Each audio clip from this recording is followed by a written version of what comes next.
À une époque où l'électrification automobile et la réduction des effectifs sont devenus la norme, tout pas dans la direction opposée est une agréable surprise. Exemple concret, la gamme de modèles Cayenne de Porsche qui vient d'être mise à jour, qui a reçu une série d'améliorations inattendues pour un rafraîchissement à mi-cycle que certains initiés appellent la plus grande de l'histoire de la marque allemande. Plutôt que d'améliorer légèrement les performances des Cayenne E hybrides, S et Turbo GT, Porsche a décidé de faire une déclaration. Contrairement aux tendances dominantes, le modèle S, auparavant propulsé par un V6, a été surdimensionné pour devenir un moteur V8. Le moteur biturbo de 4,0 litres produit désormais 468 chevaux et 442 lb-ps de couple, un gain de 34 chevaux et 37 lb-ps, sans parler des caractéristiques sonores et de couple plus courageuses qui proviennent d'un moulin V8. Pourquoi ajouter des cylindres alors que le reste du monde automobile semble en soustraire? Nous adorons le V8, a déclaré Michael Schatrematzl, vice-président de la gamme de produits du Cayenne, lors d'un événement de lancement à Los Angeles. Le V6 était à sa limite de performance, ajoute-t-il, suggérant que parfois les vieux clichés sont vrais, rien ne remplace la cylindrée, ou le nombre de cylindres. Un jet sur la côte californienne à bord du V8 révèle suffisamment d'énergie pour s'écarter de son propre chemin. Non pas qu'il n'existe pas des tonnes de SUV sportifs de type voiture de sport avec une accélération rapide, mais le Cayenne S de milieu de gamme obtient enfin le punch qu'il mérite pour mieux justifier son point de départ de 1 200 000 dirhams marocains, qui peut très facilement se faufiler dans la fourchette de 2 millions dirhams marocains. Plus important encore, cette accélération a un caractère charnu dans sa puissance délivrée, une robustesse dans le bourdonnement profond de sa note d'échappement, cette dernière étant plus émotive que le V6.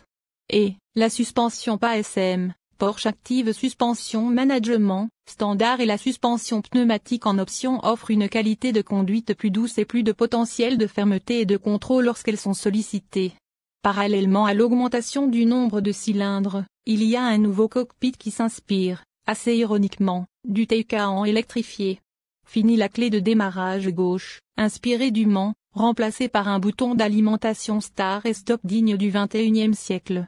Également emprunté au EV, le sélecteur de vitesse trapu et molleté, repositionné sur le tableau de bord. De plus, le Cayenne bénéficie de son premier groupe d'instruments numériques, un écran incurvé de 12,6 pouces offrant un affichage lumineux et net. Le gros tachymètre analogique au milieu, qui reste, dans l'emblématique 911, nous manque déjà, mais la fonctionnalité et la personnalisation de l'écran numérique ne sont pas tout à fait désagréables. Les boutons molletés pour la climatisation sont pratiques, bien que les boutons à actionnement haptique sur le panneau de verre environnant soient extrêmement insatisfaisants à appuyer. Appliquer une pression sur l'un des boutons virtuels et toute la surface s'enfonce.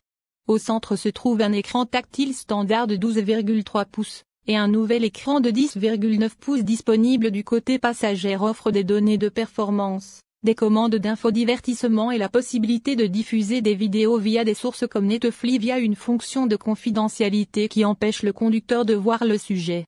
L'avenir, c'est effectivement maintenant. Même si le hybride fait également des gains de puissance, le grand papa toujours plus musclé de la gamme est le Cayenne Turbo GT à 3 millions dirhams marocains, qui doit se sentir seul au sommet. Non seulement le super SUV est déjà inéligible à la vente en Europe et dans certaines parties de l'Asie en raison de la réglementation sur les émissions, mais le produit phare de Porsche conserve le record du tour du SUV sur la Nordschleife du Nürburgring qu'il détient depuis 2021. Désormais doté de 650 chevaux, le Cayenne Turbo GT gère le 0 à 100 km/h en 3,1 secondes. Pour ceux qui comptent les points, c'est plus rapide que la vénérable 911 GT3, qui ne peut ni transporter 5 passagers ni transporter 52,4 pieds cubes de fret. La sensation d'être coincé contre les sièges de soutien lors d'accélération brusque est inspirante. Il y a une impossibilité dans la façon dont la Turbo GT accélère, comme si elle manquait d'une manière ou d'une autre le mémo selon lequel elle pèse 2,5 tonnes et est essentiellement debout sur des échasses. La suspension pneumatique améliorée à 2 chambres offre une gamme extrême d'amortissement, de doux et moelleux à dur, bordé et plat lorsqu'il est invoqué. Le résultat est un SUV plus mature avec une plus grande palette d'options. La Turbo GT peut naviguer confortablement dans les espaces urbains ou donner une fessée aux supercars dans les canyons. Malgré les améliorations de la combustion interne, les avantages des véhicules électriques alimentés par batterie demeurent. Cependant, la double stratégie de Porsche en faveur des moteurs conventionnels donne une vision plus large du plan directeur du constructeur automobile visant à se lancer dans l'électrification. Le représentant de Porsche, Calvin Kim, a révélé qu'un Cayenne entièrement électrique arriverait sur le marché au milieu de cette décennie, tandis que les modèles à essence continueraient en parallèle, Porsche répartissant les ventes selon le marché offrant une demande et une recharge appropriée des clients. Infrastructure. SCH Atrematl a également fait allusion à un hybride à moteur V8 qui arriverait plus tard cette année. Nous avons les pièces, suggéra-t-il.